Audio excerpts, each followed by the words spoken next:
की बोतल होना नहीं लगे उसने नाल यानी कि माड़े 5 प्लाज्मे ना किथे 5 प्लाज्मिਆਂ 'ਚ ਹੋਣਾ ਸੀ कि एक टाइम में 7 बोतल लाने आयशा कि मैं इस कदर इन्ना इस टाइम में तकलीफां तकियां ना इस कदर मैं मजबूर होया कि मैं आना सा कि मिगी कोई इंजैक्शन लाई ना तो मिगी डॉक्टर कोई इंजैक्शन लाया तो मिगी ये पता लगा माड़े केड़े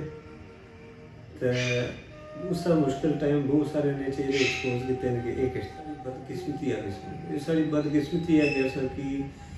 कोई इस तरह ना डॉक्टर भी नहीं मिलना पाया था और कोई इस तरह ना हॉस्पिटल भी नहीं मिलना पाया कि अगर कुछ भी होना तो कोई निके जो मामले कोई बंदा होता जाना तो दस्ती क्या जी बिस्मिल्लाहिर्रहमानिर्रहीम अस्सलाम वालेकुम नाज़रीन, हम सोहेल ऑफिशियल पेज के साथ आपकी खिदमत में हाज़िर हूँ। नाज़रीन गब हम जो है वो बेशुमार प्रोग्रामात करते रहते हैं, लेकिन आज का जो प्रोग्राम है वो सबसे डिफरेंट है। मेरे साथ बैठे हुए हैं डडियाल के सीनियर साफ़ी इखलाक चुगताई साहब। इखलाक चुगताई साहब जो हैं वो ये पिछले 4-5 माह से जो है वो शदीद बीमार हैं। अक्सर लोग जो है वो सोशल मीडिया पे हमसे सवालात करते रहते हैं कि इखलाक भाई जो है इनको क्या मर्ज़ है। आज मेरा आने का मकसद यहाँ पर सिर्फ़ और सिर्फ यही है कि आप तक जो है वो इखलाक चुगताई साहब के मामलात पहुँचा सकूँ और ये बता सकूँ कि इखलाक साहब जो हैं वो इस वक्त तक कौन सी बीमारी से लड़ रहे हैं और इस वक्त तक इनका कितना खर्च हुआ है और डडियाल के अस्पतालों में इनके साथ कैसा सलूक होता रहा है। इखलाक साहब मेरे साथ मौजूद हैं, आइए इनसे बात करेंगे। जी ये बताएं कि ये जो बीमारी है ये कौन सी बीमारी है, ये कैसे स्टार्ट होती है, इस हवाले से थोड़ा आगाह करें। बिस्मिल्लाहिर्रहमानिर्रहीम। सबसे पहले आपका शुक्रिया जो आप अपना कीमती वक्त निकाल के मेरे पास आए। तो उसके बाद ये है कि ये जो बीमारी है इसका नाम है GBS। अपनी ज़बान में बात GBS ना है इस बीमारी ना तो ये जनाब ये कोई पहले जिस तरह डॉक्टर दसने नाने तुसें 10 लाख बंदे जो कुछ एक की होनी सी तो लेकिन असल में बदकिस्मती नाल सारे डडियाल ने विच ये 5 केस हो चुके यानी कि 3 केस मार तो पहले सन चौथा में होया तो हूँ एक नवा दसने होया कोई रखी ना कोई 26 साल का बच्चा उसकी वे गया तो ये बीमारी इस तरह होनी है कि तुमने पहले सज्जा पैर है जरा इसकी सुन करनी है ये बिल्कुल सुना पैर सही जाना है तो अगर कोई तुम पैर सुते हैं तो बर वक्त कोई सही डॉक्टर को लगेगी होना तो इसमें बड़ा सिंपल जो इलाज है तो उत्थे ही खत्म हो जानी है यानी कि स्टीराइड इंजैक्शन होने कोई तो वो लाने ना लेकिन बदकिस्मती ये है कि साढ़े इतने डडियाल ने माड़ा जो पैर सुता है तो मैं पहले साथ यानी कि कितने महीने पहले स्टार्ट हुआ है काम?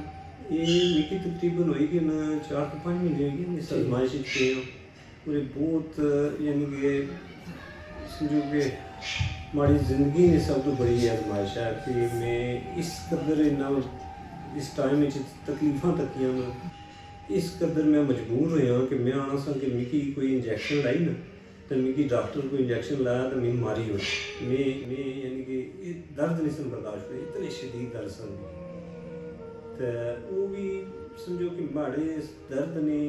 जेडे जिम्मेदार होने इतने साढ़े जेडे डॉक्टर हैं जेडे बैठे नहीं नहीं समझी को नहीं कुछ चीज़ा नहीं मैंने कि मैं जो पहले गया तो मिगी पान होया कि भाई टाइफाइड है तो टाइफाइड की ट्रीटमेंट हुई मुड़ी दूई जगह गया दूसरे अस्पताल गया उत्थे मी पान होया कि जनाब तुसेंगी मैं टेस्ट किन सा पहले टेस्ट किन दे 12-13 टेस्ट किन तो मुड़ी भी पाया भी नहीं कि तुसें क्या मसला है तो मिगी ड्रिपां शिपां लानियां शुरू कर दित्तियां ने मुड़ी उन्होंने पारी को डॉक्टर साहब सन उन्होंने भी सारे ड्रिपां शिपां लाने रहे फिर इत्थों जनाब ने गया सरकारी अस्पताल उत्थै भी इ'यै स्हाब होया मिगी ड्रिपां टेस्ट किन्ने रहे सारे टेस्ट किंदे लेकिन उन्होंने बीमारी नहीं समझ नहीं लगी तो उन्होंने आख्या आया तो चलो ड्रिपां ही लाओ इसकी तो जितनियां ड्रिपां लगियां ना उन्होंने ड्रिपां नाल माड़ा नुकसान होया कि वो माड़ा वो ज़्यादा पावरफुल वायरस ही जेह्ड़ा अंदर GBS वो पावर पकड़ी गया पावर पकड़ने नाल ये होया कि माड़े वो पेटा च आई गया तो यानी कि खतरनाक हो जाना उसने जिसने पेटा च जाना थल्ला रवा ने तो लत्तों तो थल्ला उसना फिर इलाज है तो जल्दी हो जानी रिकवरी हो जानी है लेकिन जिसला पेटा जाए जाना वो खतरनाक सूरत क्योंकि पेटा सब नाजुक चीज़ां ना मतलब सुने गुर्दे न फेफड़े न तुसना जिगर है तुसना दिल है सारा कुछ वो मिनटा विच डैमेज करी ओड़ना वो ऐसा वायरस खून ने भी चल तो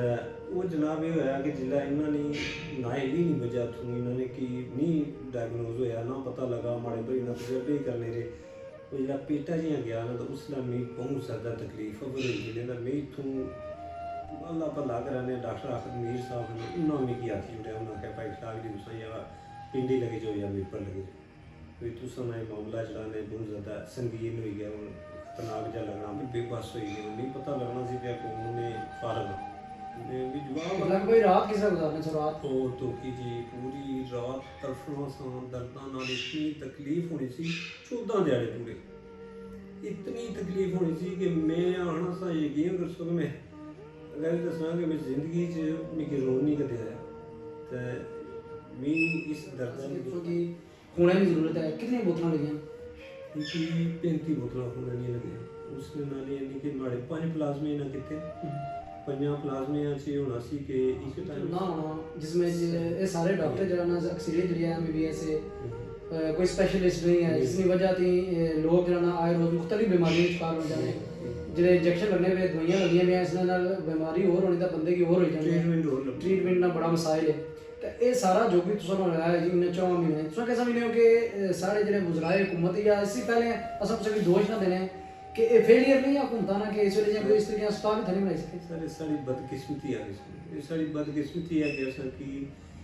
कोई इस तरह ना डॉक्टर भी नहीं मिलना पाया था और कोई इस तरह ना हॉस्पिटल भी नहीं मिलना पाया कि अगर कुछ भी होना तो कोई निके जो मामले कोई बंदा होता जाना तो दस्ती क्या लिखना रेफर मेरे पर रेफर प्रॉब्लम पिंडी मैं तो सो भी असल केड़े पासा जाऊँ हूँ मैं खाली ये जी प्रॉब्लम सी कोई एक डॉक्टर तो ये जो होना जरा भाई बड़ा मिगी तू ये रहा प्रॉब्लम है तो पिंडी लगा जा उसका डॉक्टर की नहीं पता मिगी मसला क्या है ये जिला बिल्कुल लंघाई रहे बिल्कुल माड़ा एंड हो रहा उसने मिगी ना आख्या कि तुसा या पिंडी लगी जाओ या इखलाक तो मड़ना तक्या कि सीनियर साफी डडियाल ने इखलाक चौथाई साहब ਜਿਹੜੇ 4 ਮਾਹ ਤੋਂ ਜਿਹੜਾ ਨਾ ਉਹ ਇੱਕ ਮੂਜ਼ੀ ਬਿਮਾਰੀ ਨਾਲ ਲੜਨੇ ਵੇ ਉਹਨਾਂ ਨੇ ਬੇਸ਼ੁਮਾਰ ਗੱਲਾਂ ਜਿਹੜੀਆਂ ਨਾ ਸਾਡੇ ਡडियाल ਨੇ ਜਿਹੜੇ ਗੁੱਡ ਗਵਰਨੈਂਸ ਦੇ ਦਾਅਵੇਦਾਰ ਹੈ ਜਿਹੜੇ ਆਣੇ ਕਿ ਅਸਾਂ ਲੋਕਾਂ ਨੇ ਮਸਾਇਲ ਹੱਲ ਕਰਨੇ ਆ ਲੋਕਾਂ ਨੇ ਹਕੂਕ ਦੀ ਜੰਗ ਲੜਨੀ ਆ ਬੜੇ ਸਾਡੇ बेहतरीन दोस्त है इन्होंने जिंदगी बड़ी अच्छी गुजरी है और पिछले 4 महीने तो जरा ना खट्टा बीमारी ना लड़ने पे तो मुझे उम्मीद है कि हमारा अजना प्रोग्राम जरा ना कि ज़रूर इजाज़त अल्लाह हाफिज़।